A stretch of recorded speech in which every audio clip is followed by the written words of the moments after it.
The legendary Immortals, Persia's unyielding force. When Macedonian scouts first reported the glint of golden pomegranates catching the morning sun, Alexander the Great knew exactly what stood before him. The Immortals, Persia's legendary corps of 10,000 elite warriors who had terrified the ancient world for 2 centuries. These weren't mere soldiers. They were living embodiments of imperial power, an unbreakable force whose ranks could never be diminished, for each fallen warrior was instantly replaced to maintain their mystic number. As his men prepared for battle, even Alexander, history's greatest conqueror, felt a shiver of anticipation at facing the force that had haunted Greek nightmares since Thermopylae. But who were these men who inspired such awe? These warriors who transformed from elite guards into empire builders. Their story is more than a military tale. It's an epic of innovation, discipline, and cultural revolution that fundamentally changed how ancient empires waged war. From the dusty training grounds of Persepolis to the blood-soaked fields where empires clashed, the Immortals left an indelible mark on history that echoes through every elite military unit to this day. This is their story, pieced together from ancient scrolls, archaeological discoveries, and the awe-struck accounts of those who faced them in battle, and lived to tell the tale. Birth of an elite force, the creation of the Immortals. The idea struck Cyrus like lightning during a pre-dawn raid.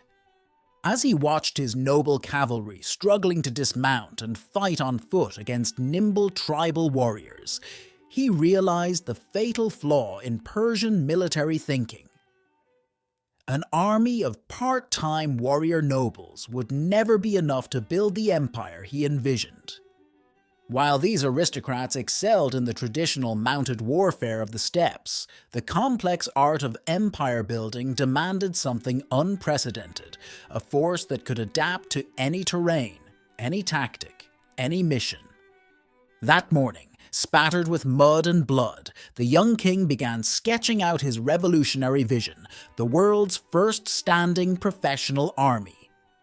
Breaking with centuries of tradition, Cyrus bypassed the usual practice of drawing soldiers exclusively from noble families. Instead, he sent his most trusted generals to scour the empire for exceptional warriors who possessed both physical prowess and quick minds. Birth mattered less than ability, a radical concept that sent shockwaves through Persian society. Those chosen faced a selection process so grueling that Persian records speak of hardened veterans breaking down in tears.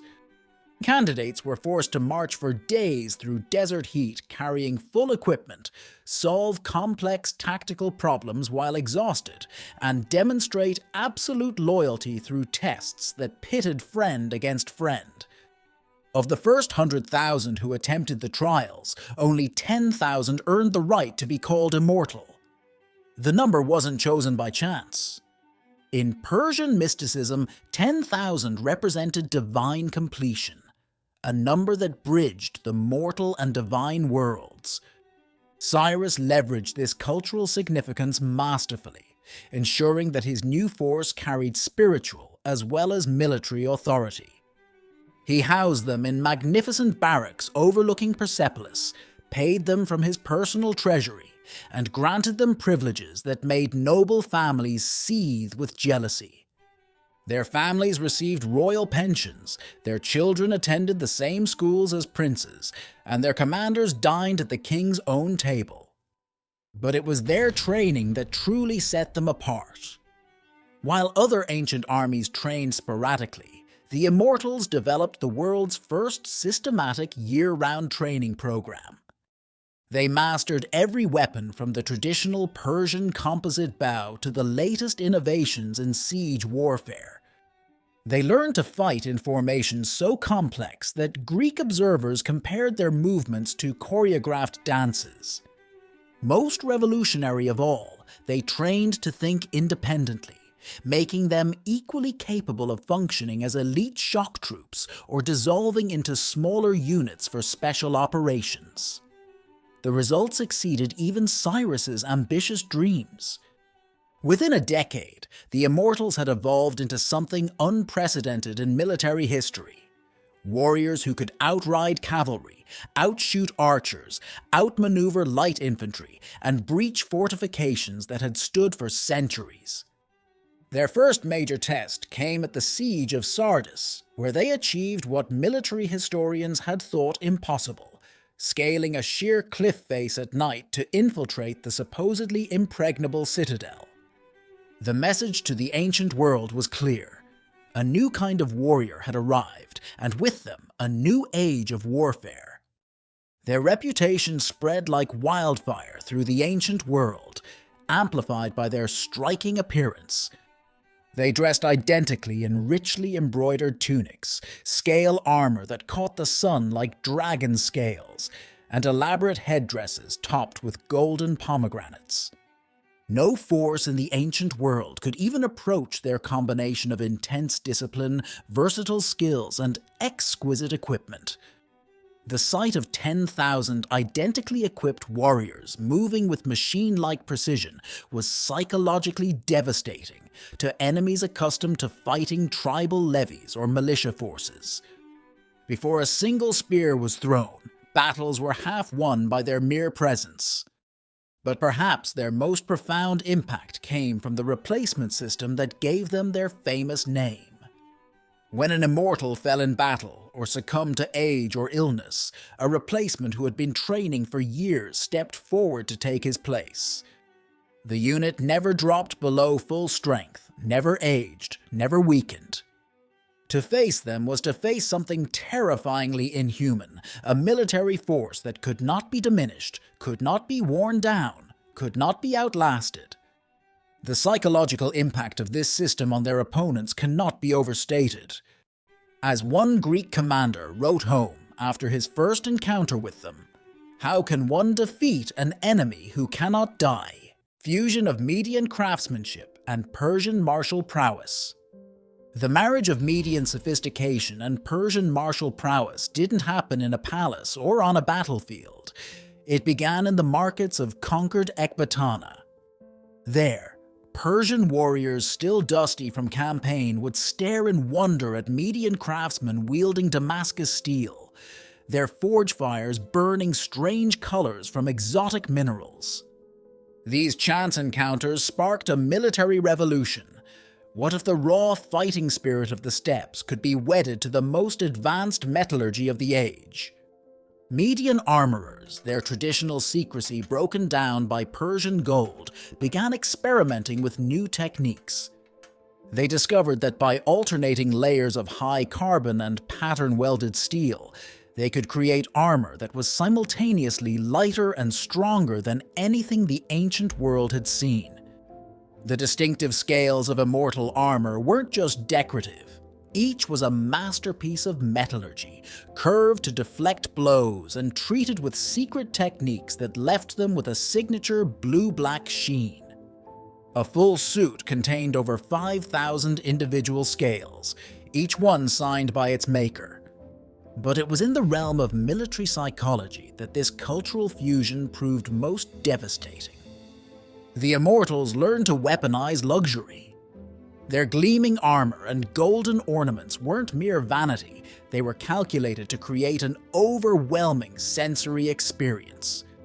Enemy armies would first see the sun glinting off thousands of polished scale suits, then hear the rhythmic stamping of feet and the distinct sound of their hollow spears striking shields in unison. As they drew closer, the scent of exotic Persian perfumes would reach them, a discordant note of civilization in the brutality of ancient warfare. By the time they closed to combat distance, many enemies were already psychologically shaken. These psychological operations extended into their tactical doctrine. Breaking with both Persian and Median tradition, the Immortals developed a system of giant shields that could be interlocked to form instant fortifications. The sight of a fighting unit suddenly transforming into a fortress violated everything their opponents understood about warfare. Greek mercenaries wrote home about the terrifying experience of charging into what appeared to be a normal infantry line, only to have it suddenly transform into an impenetrable wall of bronze and steel. Their most closely guarded secret lay in their spears. Unlike traditional Persian weapons, immortal spears were hollow, a technical achievement that required metallurgical knowledge from across the empire. The reduced weight allowed for longer weapons without sacrificing control, while the hollow construction amplified the natural whistling sound they made when swung in formation. 10,000 spears cutting the air created an otherworldly howl that could be heard for miles, a sound that came to herald disaster for their enemies. Yet for all their advanced equipment, they maintained the fierce Persian tradition of hand-to-hand combat training. Every morning, before dawn turned the practice fields gold, they would engage in brutal wrestling matches that combined Persian grappling with median pressure point techniques. The goal wasn't just victory. It was to understand intimately how both disciplined soldiers and tribal warriors fought, moved, and thought. An immortal needed to be able to outfight a steppe nomad on horseback one day and outmaneuver a Greek phalanx the next. The crowning achievement of this cultural fusion was their unique chain of command. Rather than adopting either the rigid Persian hierarchy or the more flexible Median system, they created something entirely new. Each warrior was trained to fulfill multiple roles, able to lead or follow as the situation demanded. They developed the first known system of hand signals and flag codes, allowing for complex tactical changes without breaking formation or revealing plans to the enemy. This combination of strict discipline and tactical flexibility would not be seen again until the Roman legions, centuries later. The Immortals, warriors and diplomats. When the Babylonian ambassador arrived at Persepolis expecting the usual tedious negotiations, he instead found himself facing an immortal commander who greeted him in perfect Akkadian and proceeded to discuss astronomical observations from Babylon's ziggurats. This wasn't an accident, it was imperial policy. Every immortal learned at least 3 languages, studied astronomy for navigation, and mastered the diplomatic protocols of a dozen cultures. They weren't just warriors, they were the world's first combination of special forces and diplomatic corps. The transformation began quietly in the marble-lined halls of Persian bureaucracy. Administrators discovered that immortals possessed unique advantages as imperial officials. They were disciplined, incorruptible, and backed by the most feared military unit in the known world. Soon, they were handling everything from tax collection in rebellious provinces to engineering massive irrigation projects.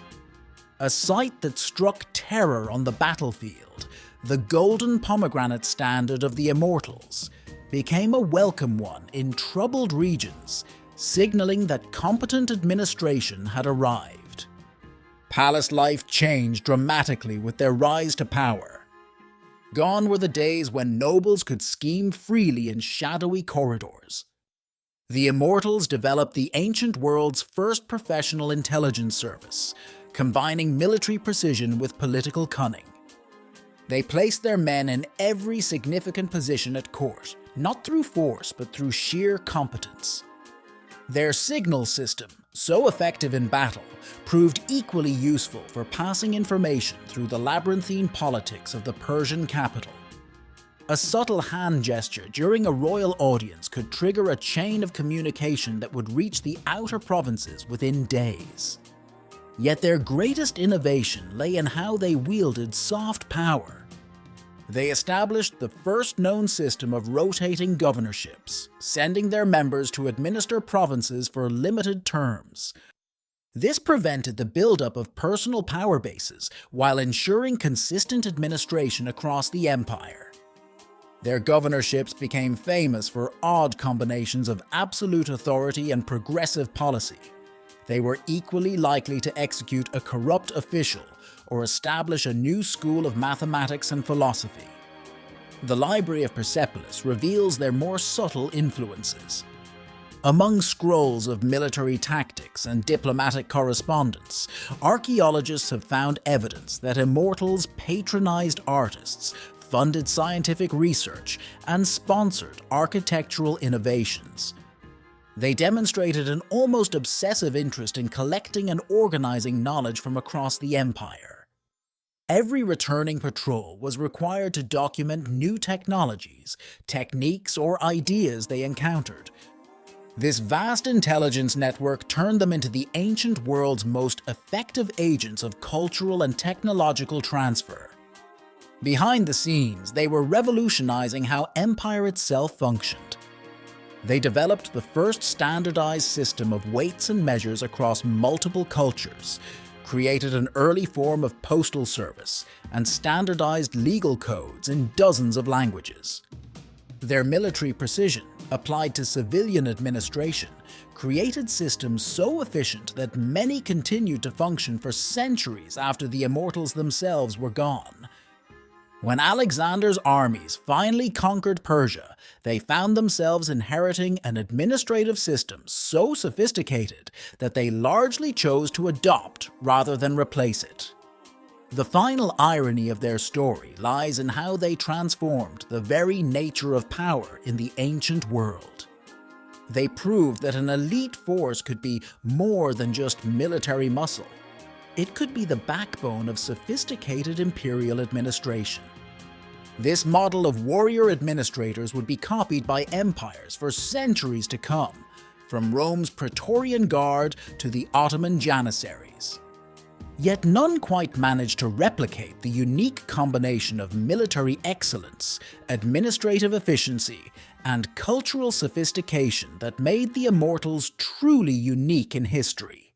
The perfect machine, the pursuit of perfection. At midnight in Persepolis, while the rest of the empire slept, 10,000 men would rise in perfect silence. No horns announced their awakening, no drums beat time. The first test of each day was to assemble in formation without making a sound. Those who failed would spend the next day in full armor under the desert sun. This was how every day began for the Immortals, with a reminder that perfection wasn't just expected, it was the baseline. Their training regime would have broken lesser men. By dawn, each warrior would run 20 miles in full armor, swim rivers wearing bronze scales, and scale fortress walls carrying wounded comrades. But it was their afternoon exercises that truly set them apart.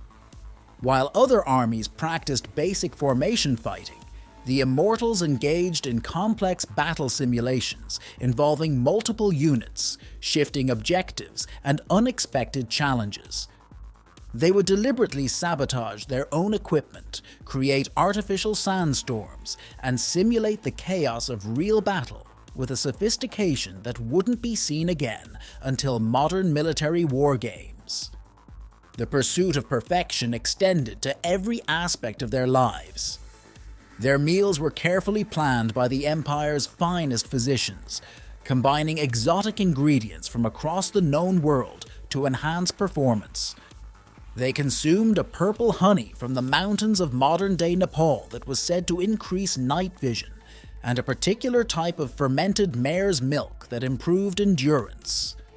Their diet was so precisely calibrated that modern nutritionists studying ancient Persian records have found it remarkably similar to contemporary athletic training regimens. In the field of arrows, their legendary training ground, they developed techniques that defied the conventional wisdom of ancient warfare. They practiced fighting in complete darkness, using only touch and sound to maintain formation.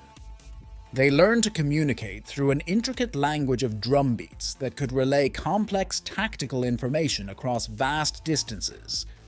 Most remarkably, they mastered the art of fighting in water, a skill that would prove devastating against enemies who considered rivers and lakes to be natural barriers. The physical demands were matched by mental challenges.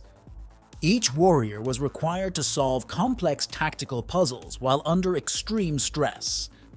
They would be woken in the middle of the night, given incomplete information about a military situation, and forced to make immediate decisions while being subjected to sensory overload.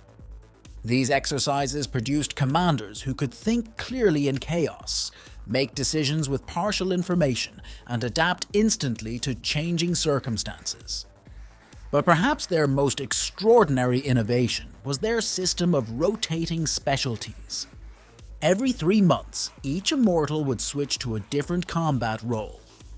Archers became spearmen, cavalry became infantry, scouts became siege engineers. This rotation ensured that each warrior could fill any role in battle, creating a flexibility that made their units virtually impossible to counter. An enemy facing what appeared to be a heavy infantry unit might suddenly find themselves under attack from expert archers as the Immortals smoothly transitioned between combat roles. Their mastery of logistics was equally revolutionary. They developed the first known system of supply chain management, with precise calculations for how much food, water, and equipment each man needed per day. Their quartermaster corps could support lightning-fast deployments across vast distances, pre-positioning supplies along carefully planned routes. This logistical precision allowed them to move faster and strike harder than any other force in the ancient world, appearing where they were least expected. The true genius of their system lay in its sustainability. While other elite units throughout history burned brightly but briefly, the Immortals maintained their exceptional standards for generations. They accomplished this through a revolutionary approach to training their replacements. Each active Immortal was paired with 2 trainees, training them personally over years.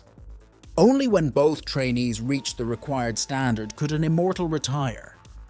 This system ensured not just the transmission of skills, but the preservation of their unique culture of excellence. The dawn of revolutionary warfare.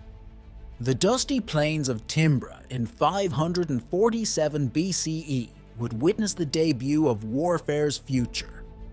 As Croesus of Lydia marshaled his forces, the largest army yet assembled in human history, he felt nothing but confidence. His Greek mercenaries were the finest heavy infantry in existence. His cavalry numbered in the tens of thousands. Victory seemed assured by sheer numbers alone. Then, through the morning mist, he saw something unprecedented, a formation of soldiers moving with such precision that he initially mistook them for a single organism, their golden pomegranates catching the dawn light like a constellation of stars. What happened next would be studied by military academicians for centuries. The Immortals shattered every conventional wisdom of ancient warfare in a single brutal afternoon. They turned their own supply trains into weapons, using loaded camels to disrupt enemy cavalry. They deployed in formations that seemed to violate the laws of physics, shifting instantly from defensive squares to aggressive wedges. Most shockingly, they deliberately opened gaps in their own lines, a suicidal tactic by all conventional wisdom, only to close them again when enemy forces committed to the apparent weakness, trapping and annihilating entire units. The campaign that followed demonstrated their mastery of psychological warfare. Rather than immediately storming each Lydian city, they would first demonstrate their power by performing impossibly precise drills within sight of the walls. They would then withdraw and allow tales of their capabilities to spread through the city. When they returned days later, many cities surrendered without a fight. Those that didn't soon witnessed how the Immortals had turned siege warfare into an exact science. They could take in days' fortifications that had previously withstood years of conventional siege. At Tyrium, they unveiled another innovation that would change warfare forever: synchronized multi-front attacks. While other armies struggled to coordinate forces beyond shouting distance, the Immortals launched perfectly timed assaults from multiple directions, using their system of drum signals to coordinate forces across miles of battlefield. The defending army, forced to constantly redistribute its forces to meet threats from every direction, eventually collapsed from sheer exhaustion despite never losing a major engagement. Their campaign against the Median Empire revealed their mastery of asymmetric warfare. Rather than meeting the Median cavalry in open battle, they conducted the ancient world's first documented special operations campaign. Small units of Immortals infiltrated behind enemy lines, targeting key infrastructure and sowing confusion. They popularized the tactic of targeting enemy supply lines rather than military forces, a strategy so effective that larger armies began surrendering simply because they could no longer feed themselves. The Siege of Sardis marked their first operation against a target that was considered completely impregnable. The citadel sat atop a sheer cliff, with walls that had never been breached in 1,000 years of warfare. The Immortals spent days making obvious preparations for a frontal assault, complete with siege towers and ram assemblies. But this was misdirection. On a moonless night, a small team scaled the cliff face that was considered unclimbable, using techniques developed in secret over years of training. The city awoke to find the impossible had happened. The Immortals stood atop their highest walls, their golden standards catching the first light of dawn. Their most spectacular early victory came at the Battle of the Eclipse in 585 BCE, when they demonstrated their mastery of scientific warfare. Using astronomical knowledge from their studies, they had predicted a solar eclipse would occur during the battle. They timed their attack to coincide precisely with the darkening of the sun, using their experience fighting in darkness to devastating effect while their enemies stumbled in the unexpected blackness. The psychological impact of apparently commanding even the sun itself created a reputation for supernatural power that would persist for centuries. These early campaigns established principles of warfare that would become standard military doctrine for millennia. The integration of intelligence gathering with military operations, the use of psychological warfare as a force multiplier, the importance of logistics in strategic planning, and the value of specialized training over numerical superiority. But perhaps their most significant innovation was proving that a smaller, highly trained force could consistently defeat much larger armies through superior tactics, training, and technology. This fundamental insight would influence military thinking from Alexander to Napoleon, the influence and legacy of the Persian Immortals. At the height of their power, a Persian king could scatter a crowd of rebellious nobles with 4 words: "The Immortals are coming." During the reign of Darius the Great, these elite warriors reached a level of influence unprecedented in ancient history. From the Indus Valley to the shores of Greece, the sight of their golden standards could either save or doom entire populations. They weren't just feared, they were revered, studied, and increasingly imitated by every major power in the known world. In the streets of Memphis, Greek mercenaries watched in awe as immortal squadrons performed their daily drills with clockwork precision. These hardened veterans who had once scoffed at Eastern warfare now paid fortunes to Persian warriors turned teachers, hoping to learn their secrets. The Immortals had become living legends, and their methods were worth their weight in gold. Egyptian pharaohs, Indian rajas, and Greek tyrants all sent their best soldiers to study Persian military science, creating a cross-pollination of military knowledge that would transform warfare across 3 continents. Their influence extended far beyond the battlefield. The Immortals turned the Persian Empire into history's first true meritocracy. A shepherd's son who earned the golden pomegranate could stand higher than a noble's son who hadn't. This radical idea, that merit mattered more than birth, sent shockwaves through the rigid social hierarchies of the ancient world. In response to this threat to their power, neighboring aristocracies began creating their own elite military units, inadvertently spreading Persian military innovations even further. The Library of Alexandria's records reveal how deeply the Immortals influenced military thinking worldwide. Treatises on Persian warfare were among its most copied and studied texts. Military theorists traveled thousands of miles just to observe immortal training exercises. Their innovations spread in waves, first their weapons and armor designs, then their tactical systems, and finally their revolutionary approach to military organization and leadership. During this golden age, the Immortals perfected the art of imperial management through controlled crisis.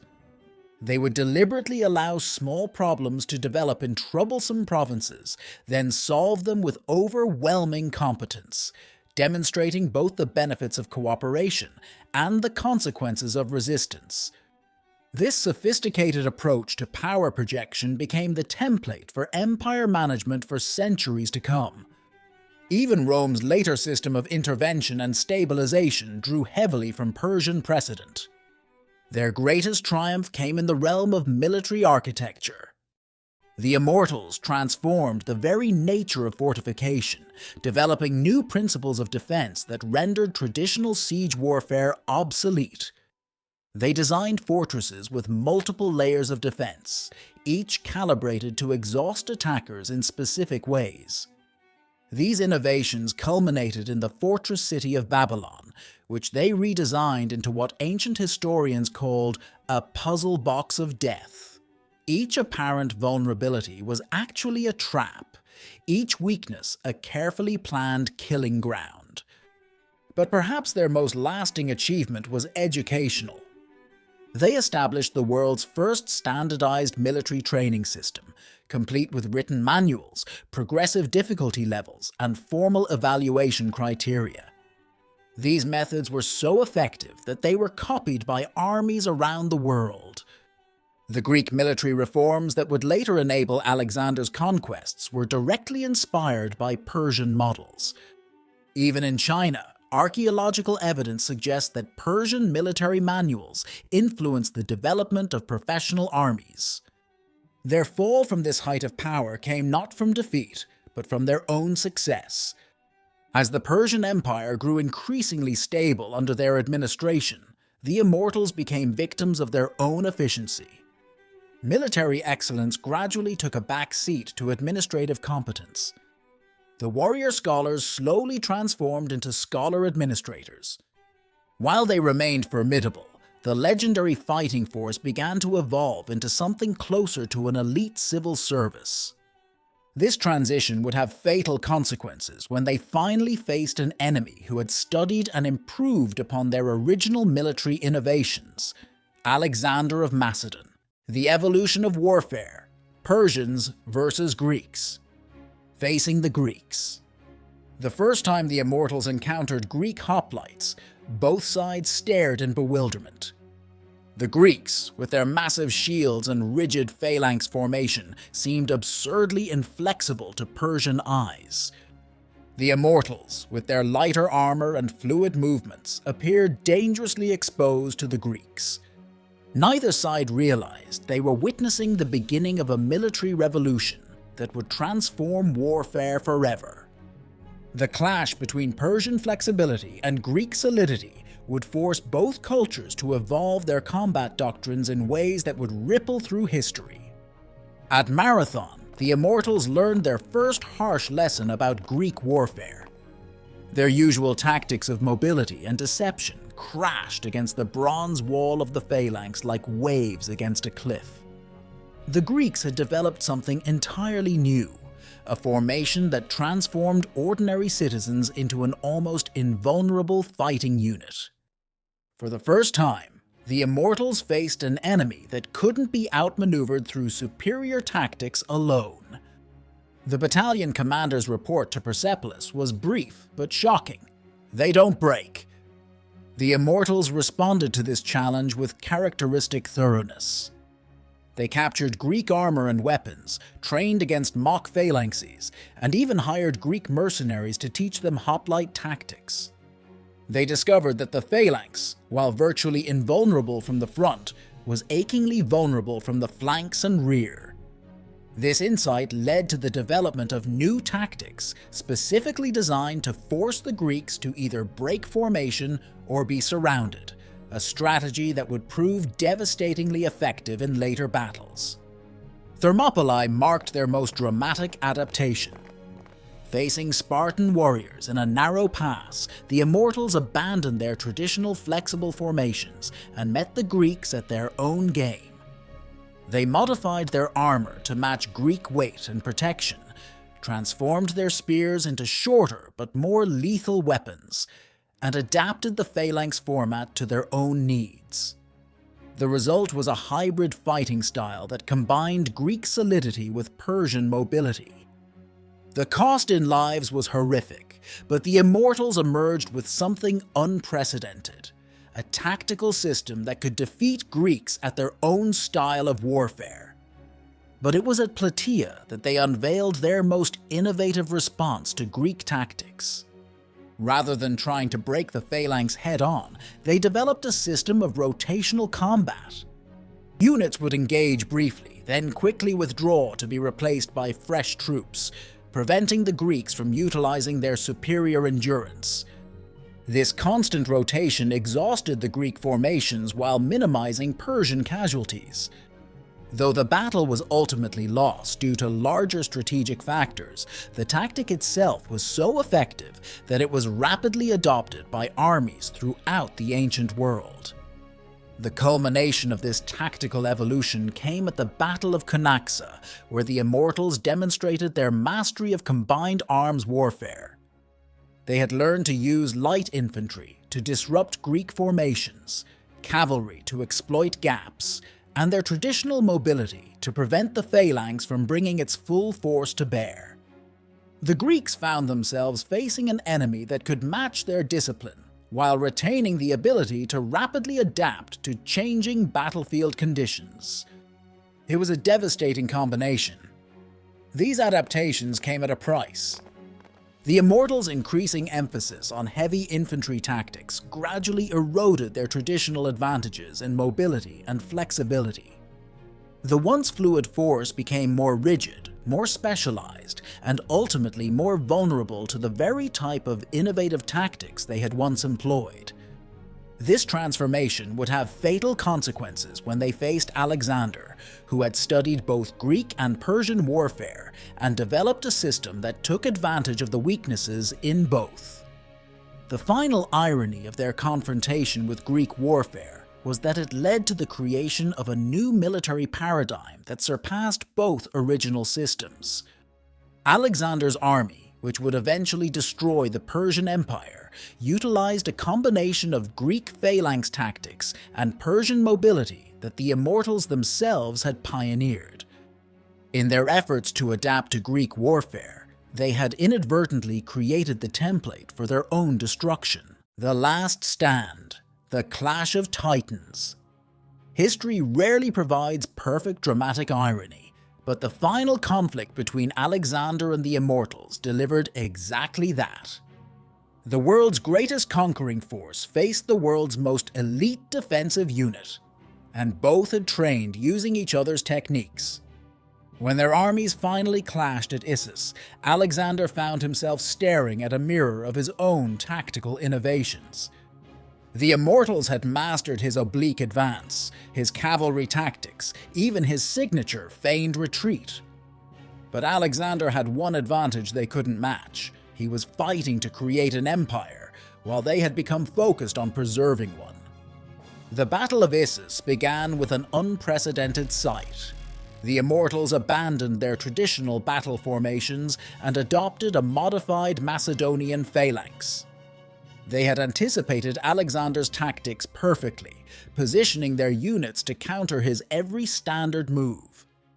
What they hadn't anticipated was Alexander's willingness to abandon his own tactical doctrine entirely. when he ordered his cavalry to charge directly into prepared Persian positions, a suicidal move by all conventional wisdom, the Immortals found their perfect counter-preparations had become a perfect trap. They were ready for Alexander's usual tactics, but not for Alexander himself. In the chaos that followed, individual Immortal units showed why they had dominated warfare for 2 centuries. One battalion held off Alexander's elite companion cavalry for 6 hours, refusing to break even when completely surrounded. Another executed a fighting retreat so precise that Macedonian officers initially thought it was an advance. Even as their army collapsed around them, the Immortals demonstrated a level of professional skill that made Alexander later write, "They died like heroes of legend."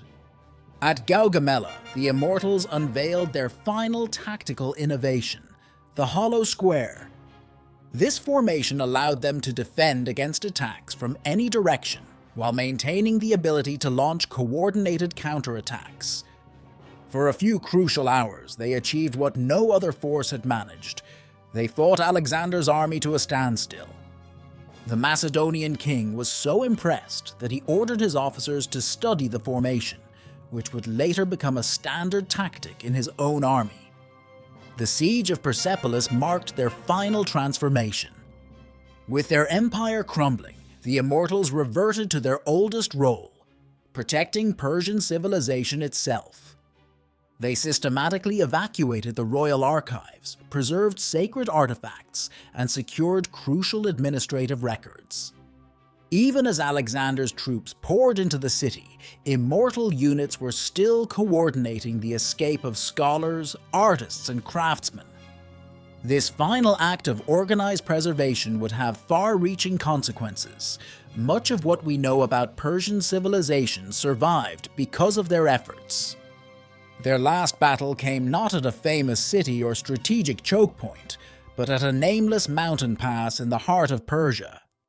A single battalion of Immortals held the pass against Alexander's entire army, buying time for the Persian royal family to escape. They fought with such determination that Alexander personally ordered his men to create a monument to their courage after the battle. The inscription, recovered by archaeologists, reads simply, "Here fought the bravest men we ever faced." The final Immortal unit didn't surrender, they simply disappeared. After successfully protecting the retreat of Persia's royal treasury, they marched into the eastern deserts and vanished from history. Rumors persisted for centuries about a mysterious fighting force in the Far East that trained in Persian techniques, leading some historians to speculate that the last Immortals may have reached as far as China, their tactics influencing the development of Asian warfare. Alexander's conquest marked more than just the end of the Immortals.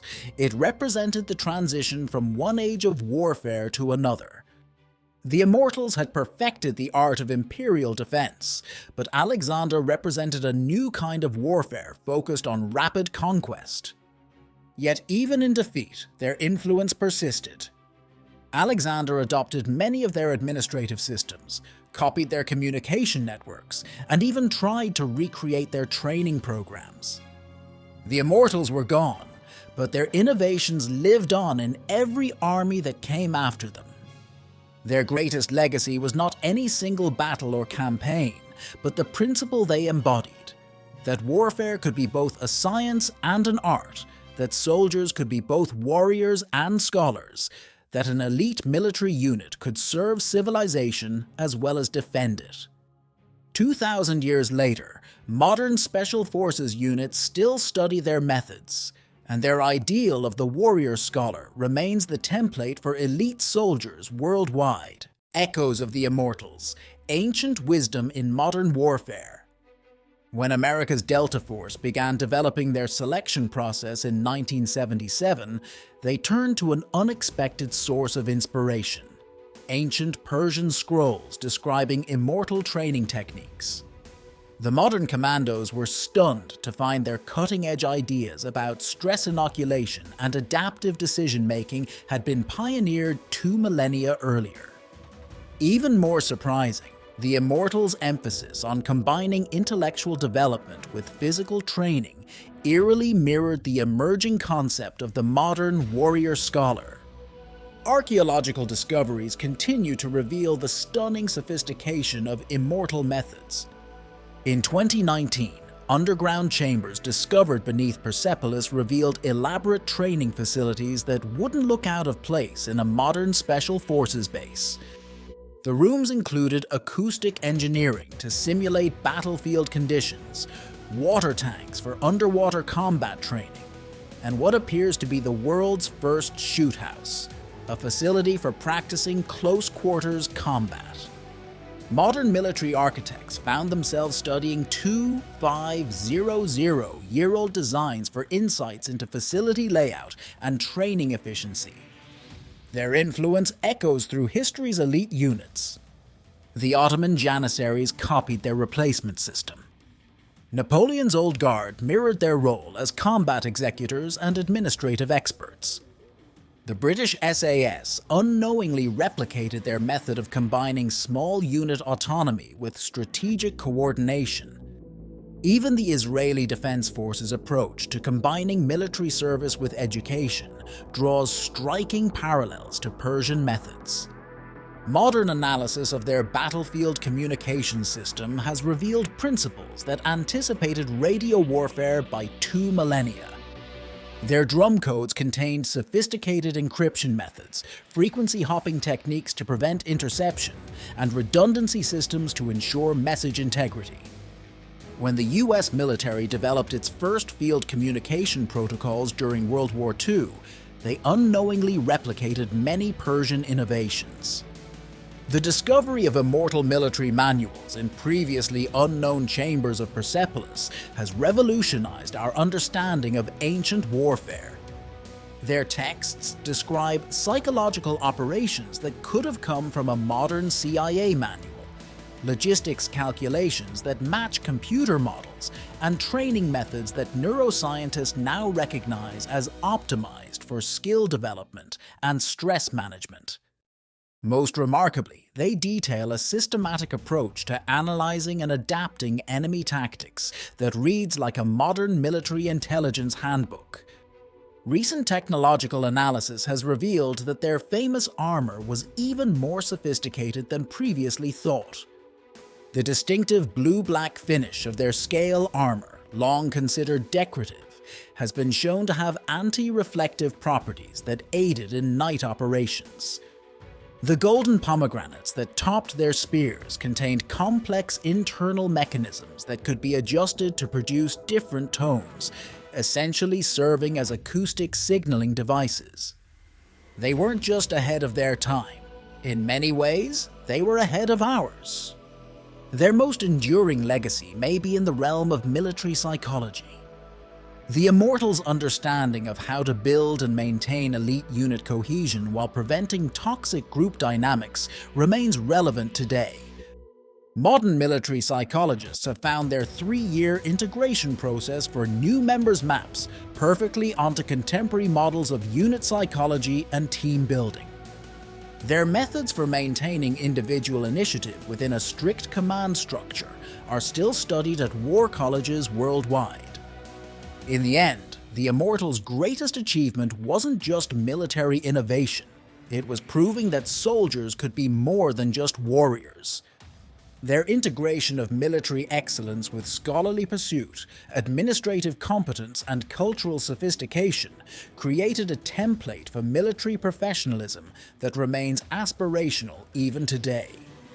As modern armies grapple with expanding roles in peacekeeping, disaster relief, and nation building, the immortal model of the warrior-scholar administrator seems less like ancient history and more like a blueprint for the future. The final word on their legacy may belong to General David Petraeus, who wrote in 2018, "When we talk about the future of warfare, about hybrid threats, about the combination of physical and psychological operations, about the need for soldiers who can fight one day and rebuild the next, we're not inventing something new. We're remembering something the Persians perfected 2,500 years ago.